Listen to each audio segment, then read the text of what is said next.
Hi, I'm Annie Botticelli, and this is the Storyteller Forecast for Aquarius for November 2018. Go to my website, anniehelpsyou.com, see the wealth of free resources I have for you on there.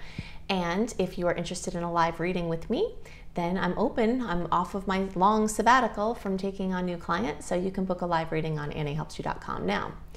So what's going on this month? November has way more sweet aspects than challenging ones. There are only a few things to look out for. Very rare month when the ratio of positive, smooth aspects are in notable, a multitude compared to the challenging ones. So that's pretty exciting. So we still have Venus retrograde through the 15th. At that time, Mercury, as soon as Venus goes direct, Mercury goes retrograde. And so we have some things to work with there, but Venus can still be bringing in wonderful blessings in love and money from past work. It can also be bringing up issues that have to be dealt with. Unresolved issues in love and money can be coming up from that. And definitely check out my resources for Venus retrograde, because I'm not going to talk a lot about Venus retrograde for this month because I've done such an extensive job on that in the October report. Definitely go back to the October report to see where Venus is retrograde for you, what house is in and what those implications are. And definitely check out my blog and video Venus retrograde. Search for Annie Botticelli Venus retrograde, because I've given you the most comprehensive pieces of work on Venus retrograde. So you definitely want to know about that, because in many cases we're not seeing clearly with love and money and self-esteem, beauty things. So still kind of that caution to try to avoid doing anything to your physical body. As far as cosmetics, if you have medical things that you need to do, don't worry about that. Venus doesn't rule that. Mercury could interfere in some ways, but if you've got something time sensitive, just move forward with that. If it's voluntary, you may want to wait until towards the end of December or January when the energies are a little bit more clear. So the big star of the show is Jupiter moving into Sagittarius. Jupiter changes signs once every year, and when it does, it brings a whole new host of opportunities. Jupiter rules expansion. Jupiter wants you to plant seeds and go big, and can bring amazing growth and amazing manifestations. So we want to know about Jupiter. We want to know where it's going to be in the Aquarius chart, and that's the focus for this video. I have a surprise planned for you. I have been wanting for the 6 years now. This is my 6th-year anniversary doing YouTube horoscopes. I've been wanting that whole time to be able to show you what the difference between an early, middle, and late degree chart looks like. If you've heard my reports before, you know I break it down to where you are in the Aquarius spectrum and why it makes a difference to know that, especially with these outer transits like Jupiter. It's going to look different for you depending on your placement. And I've discussed this, but without the visual, it's really hard to see it. So for the early degree placements, Jupiter is going to start roaring in the 11th house, in the Aquarius house. I'm going to talk about what that means after this quick tutorial. Jupiter is going to still be in the 10th house for middle degree placements for a little while longer, and late degree placements, you still have quite a while of Jupiter expanding the 10th house.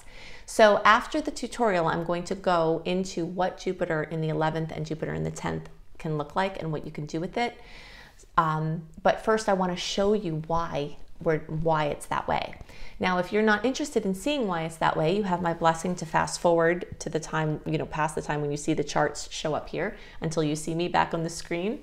But I will caution you that if you do that, you're going to miss some probably major aha moments, and you can take that chance if you want to, but if you've been wanting to understand this more, then this is your chance. So I'm going to go into some details with visuals with that. Okay, so here we go. What I'm going to show you now is 3 charts, an early degree, a middle degree, and a late degree chart example.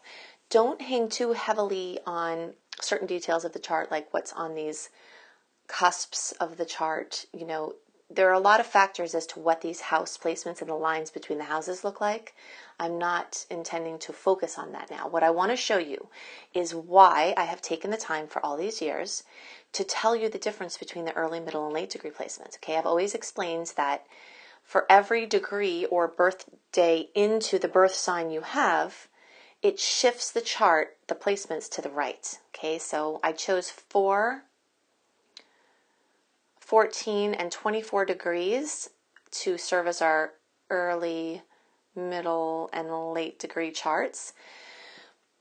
Because 4 degrees is about halfway between 0 and 9 degrees, which is the early degree placements, and then 10 to 19 is the middle, so 14 here is about halfway, and then 24 degrees is halfway between the 20 and 29 charts for the late, okay? So you can see, let's just look at Mars, okay? Because Mars has been in Aquarius. This has been noteworthy because Mars was in retrograde, and so it spent a long time. Check out Mars here for the early degree charts. It's accentuating the first house. It's making movements there. It's having its effects there. Look for the middle degree. Look how it shifts over to the clockwise direction. But then look at here for the late. It's over this way. So some of you, if you're an early or late degree placement, this would have come over already. But it's just illustrating the point. Okay, so the most important thing for you to see here, and then I'll get back to the regular video and talk about the implications of the things that I want to talk about. But I want you to see how, we'll talk about Jupiter because that's what we're focusing on this month. Jupiter has been here in the 10th house for you early degree placements. It's about to start its transit into the 11th house. Okay, so Jupiter expanding the 11th.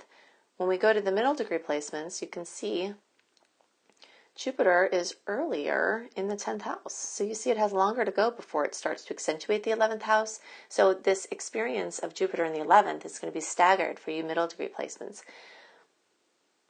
Okay, so biggest thing to note here, and this is what I always talk about, there's a drastic difference between the late degree placement charts and early. You know, middle can kind of ride the line there, but check out where Jupiter is. Where's that? 9th house. Look at over here. It's been the 10th house. It's going to the 11th house for the early and soon for the middle. But look at you guys at the latter part here. This Jupiter is about to go into the 10th house, not the 11th house. You can see it. You can see it clearly in the chart. So this is what's up. So it's going to take longer for that Jupiter influence in the 11th house for your later degree placements. It's staggered. And just in general, notice the difference in the charts, and then we'll get back to the regular things that we talk about.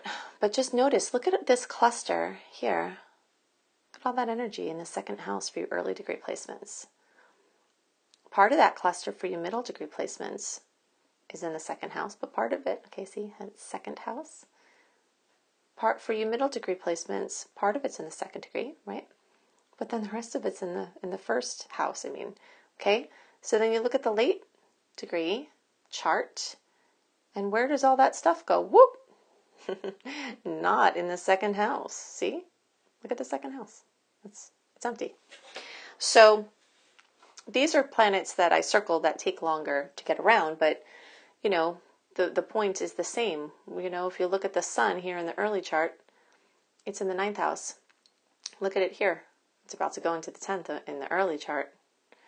Over here, you're just starting to get there at this point, at the date of this, November 2nd. Okay, so it makes a difference. And look at this, Venus, 9th house. Where's Venus here? 8th house. So this is the point. So now that you have the visual, you can understand why I take the time to explain it, and then we can go and discuss the things that I want to talk about, which has to do with where Jupiter's going for you and what you can expect for that.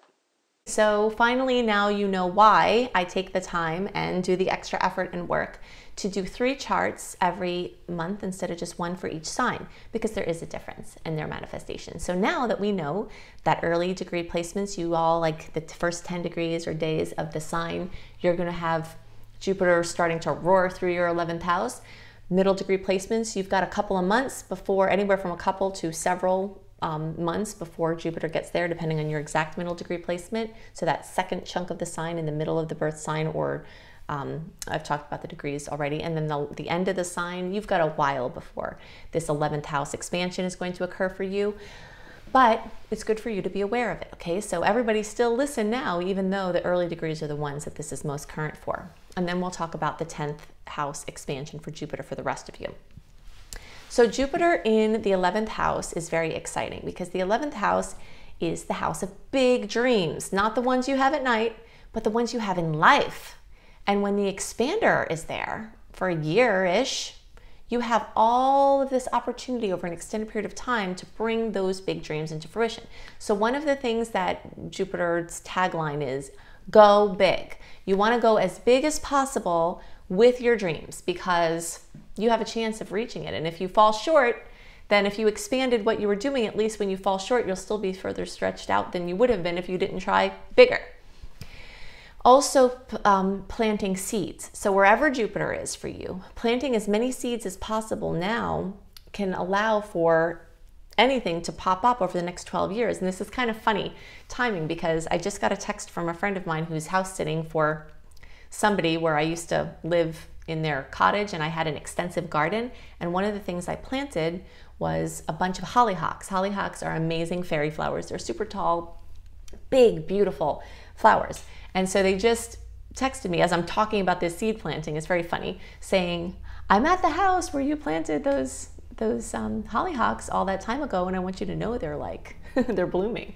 So I planted those, you know, maybe 6 years ago, somewhere in the last Jupiter cycle, and just now they're coming up. So that's what Jupiter is about. So plant as many seeds as possible, and anywhere in the next 12-year cycle, they can grow into beautiful hollyhocks and more. Okay, so you're laying groundwork for your dream, or your dreams are coming fruition and getting amazing support for manifesting now. This house also rules friends, acquaintances, and social connections and networking. So if you've wanted to do anything, expanding your knowledge of social media, getting into bigger social circles, working with humanitarian efforts, being involved with teams or groups, this is one of your best chances in a long time. So anything involving communities, whether they're geographically based or whether they're online communities, the building of, the participation in, the management of communities is one of the ways that Jupiter is really going to work for you here. Anything new age, metaphysical, or involving technology and futuristic thinking are up for expansion now.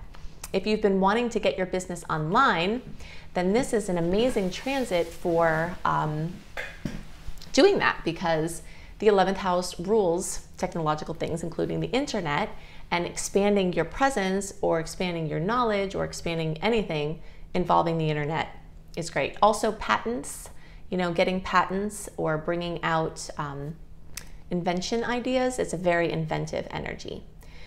So there's an amazing chance for enrichment with friendships and you know, meeting people, getting deeper into friendships you have, returning back to places where you had friends. Seeing yourself as part of a group is something that's really accentuated with this energy. If you've been wanting to work for a nonprofit or create a nonprofit, this is an amazing time for that. Okay, so the rest of the middle degree placements, you'll start having this in a few months. Some of you, if you're in the later part of the middle, it might be 4 or 5 months. You know, it depends. It's staggered depending on your placement. Your later degree placements, you might start to feel this as soon as like April or so, but then it will go back because Jupiter is going to retrograde. So in like 6-ish months, you know, you might start getting it more, and then it will go back, and then it will come back in later towards like next fall or so. So for all of you, though, your 10th house is being worked on still, and the 10th house is the house of work. I'm having some issues with my pillow here. So the work and how you are, your place out in the world, is getting a big boost. So again, planting seeds. If you want a future line of work that you're not in now, you can keep your work and start doing stuff on the side. This is amazing, notable for having a side business, having extra money come in, having things that were hobbies turn into money, you know, and also just really getting notoriety and expansion and promotions in your line of work. So you middle and late degree placements, lots of amazing energy still for you with your work sector, your place out in the world. Even if you're not working, if you're retired, You may find that some things that you like, hobbies, things you're passionate about, could turn into making some money for you. So that's one way I've seen this manifest, like making a little money on the side, then all of a sudden having a full-blown successful business in your retirement phase. If you're not interested in any of that, then your place out in the world in some other way without any monetary compensation could be what's up for expansion. Also, the energy of father figures, relationship with father, healing father things can be coming up. So plant as many seeds for your work. Even if they don't grow now, your hollyhocks might grow in a few years from now. And if you don't plant the seeds, then they won't. Okay, so take the time to do that. Okay, so these are the things most on my mind for Aquarius. Now I want to talk about these sweet, sweet, sweet aspects, the dates that you can expect sweetness around, what the aspects are, what they can bring, how to navigate with the few dicey things we have to look out for. And some other things about Jupiter moving through Sagittarius. So my theme of the month of November 2018 for all signs is defiant optimism and relentless hope. And I'm getting this from the energy of Jupiter in Sagittarius. We've just talked at length about how Jupiter in each of the houses of, your individual sign can bring that energy of Jupiter into certain areas of your life.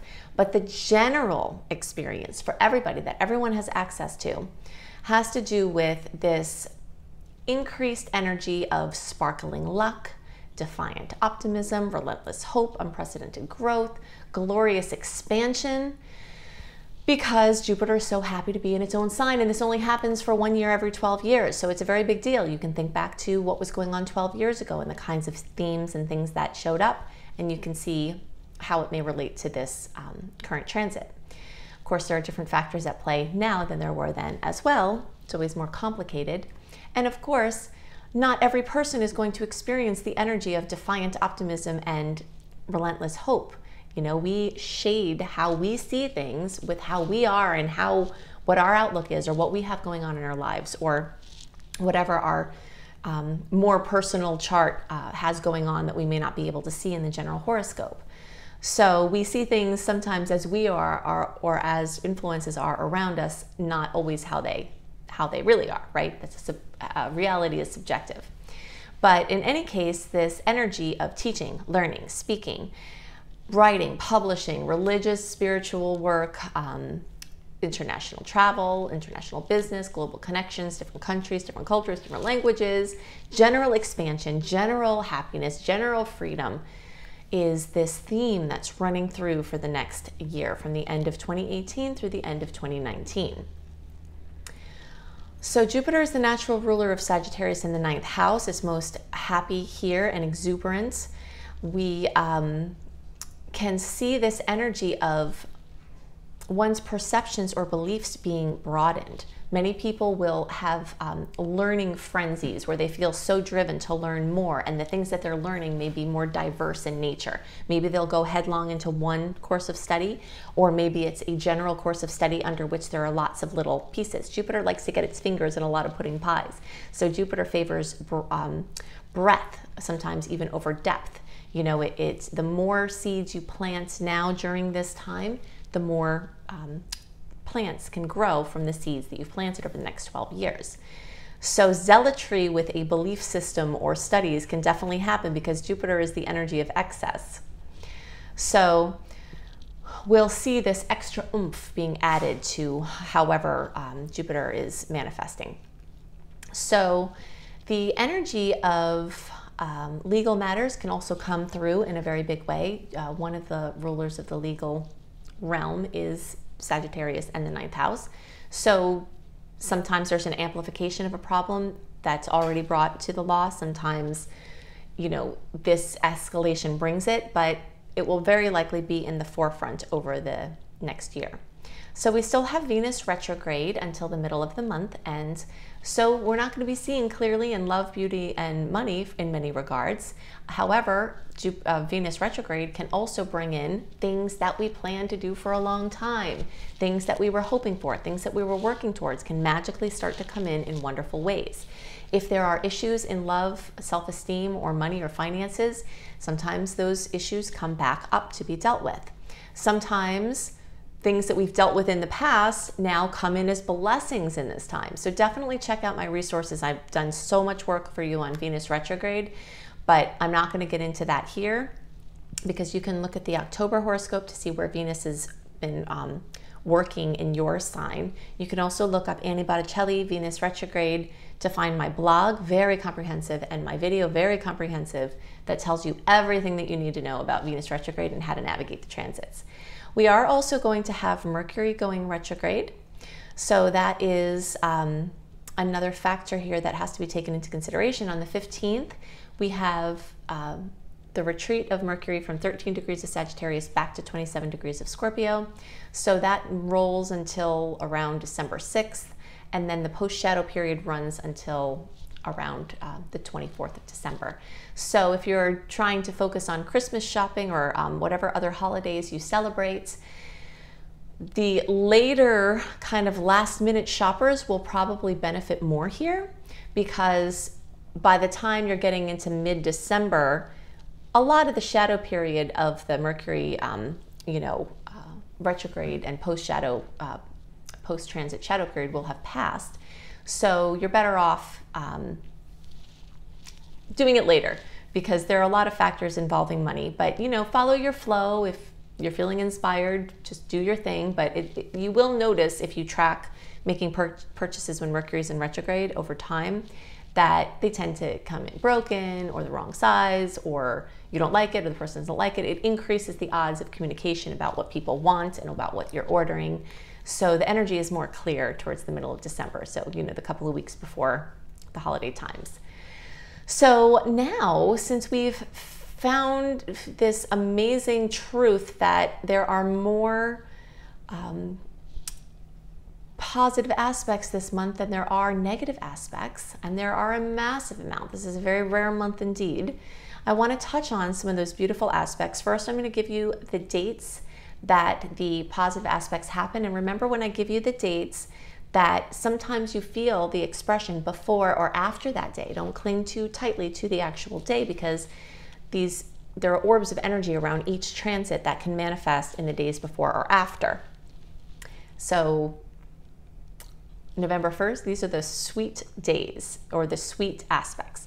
November 1st, 5th, 6th, 7th, 8th, 9th, 11th, 15th, 20th, 22nd, 23rd, 25th, 26th, and 27th.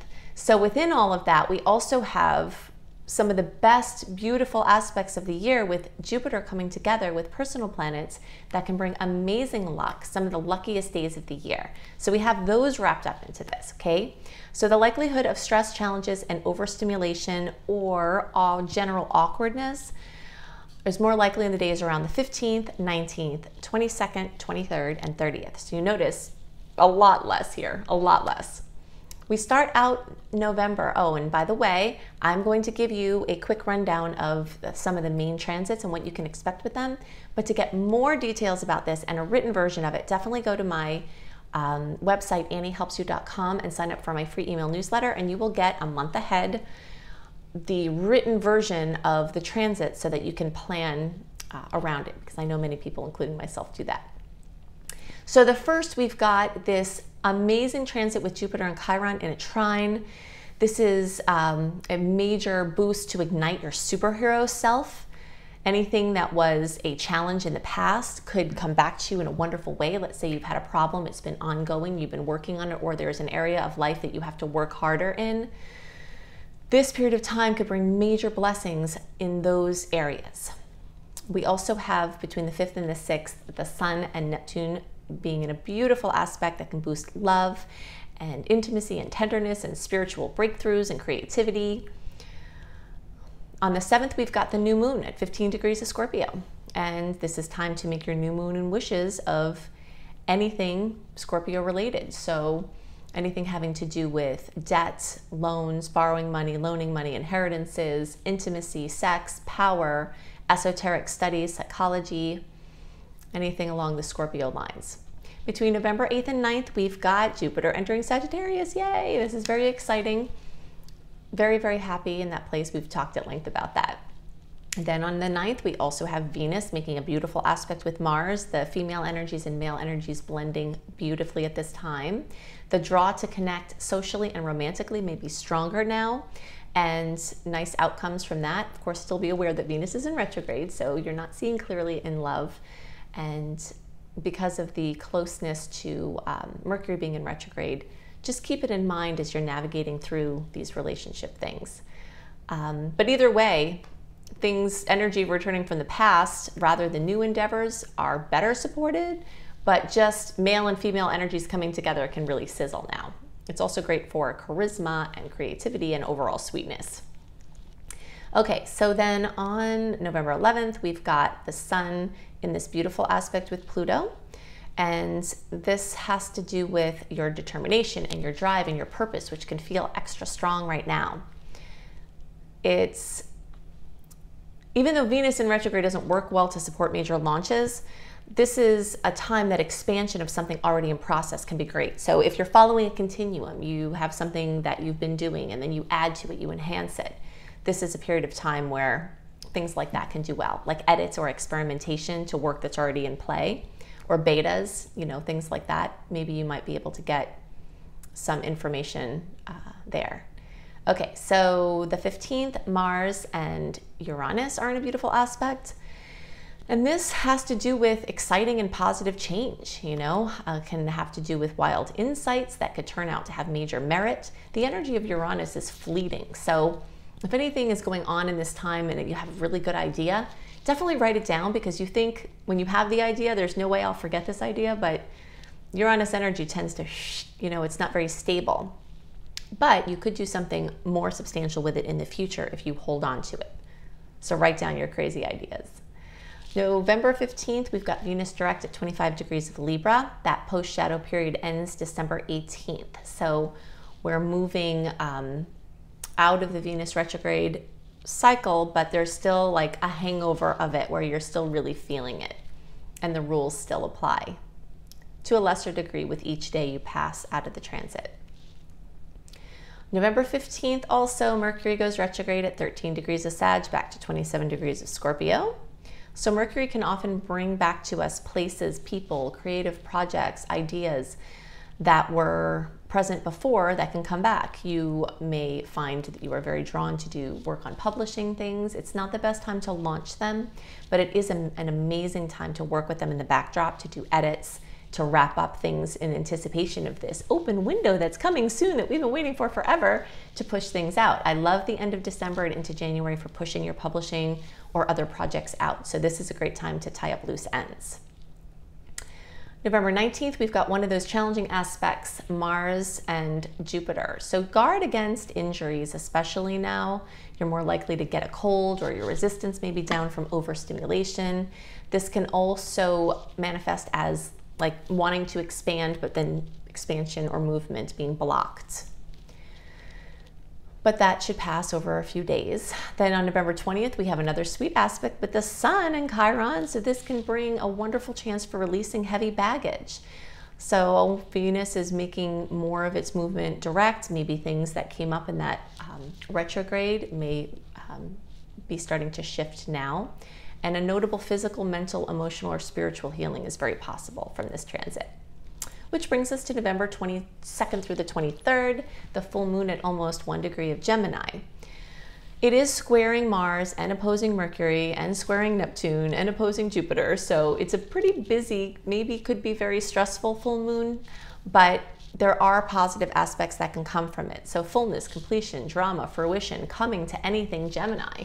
Any travel things. You could have a trip come up or being followed through with. You could have something notable with your car. Be extra careful driving, because Gemini rules transportation and walking and biking and skating and whatever else, flying. Okay, so Neptune moves direct at 13 degrees of Pisces on November 24th. So this can help the fantasies that we've been rolling around in move forward into tangible reality. November 25th and 26th and 27th, we have the Sun and Jupiter getting together in Sag, and then we have the Sun and Mercury getting together. And all of that's wrapped in with this Jupiterian energy. So good news, good luck, auspicious, random things, things expected, things that you planned. This is a beautiful time. So smile big with awesome expectation. Okay, so then we've got November 30th, we've got another little bump here with Venus opposing Uranus. That often brings jolts or surprises or arguments or stressors in love and money. So just breathe deep and know that usually the things that come up with these type of transits feel really upsetting at the time, but they tend to pass pretty quickly. Okay, so these are the things that are most on my mind for the general transits. And I hope that you definitely go to my website, anniehelpsyou.com, check out my wealth of resources on my free blogs. Also, you can sign up for my free email newsletter and get updates as far as these newsletters that I send out with the month ahead written. Also, when I update my written horoscopes at cozybysweetstarlight.com. Cozybysweetstarlight.com, I have written horoscopes that often cover different information than I do in the videos. So you can see those, and when you sign up for my free email newsletter, you will know when I update the upcoming month, which of course everything is always ahead of time with me. Then if you're a traveler, go to astrologykissedtravelbliss.com. That is my travel astrology website where I do monthly travel astrology reports if you're traveling, special transits to note for travelers.